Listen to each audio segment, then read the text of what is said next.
Hello guys, in this video I'm gonna show you how to hard reset a Samsung Galaxy A17 5G.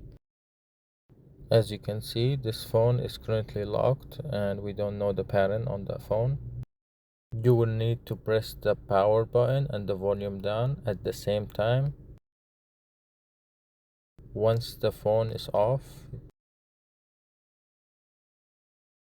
you will have to release the volume down and quickly press and hold the volume up until you see recovery mode. With the volume down, you'll be able to highlight wipe data factory reset, and to select you'll have to press the power button, then with the volume down, then power button. Once you get to the screen, you press the power button to reboot the system. If this video helped you, please leave a like.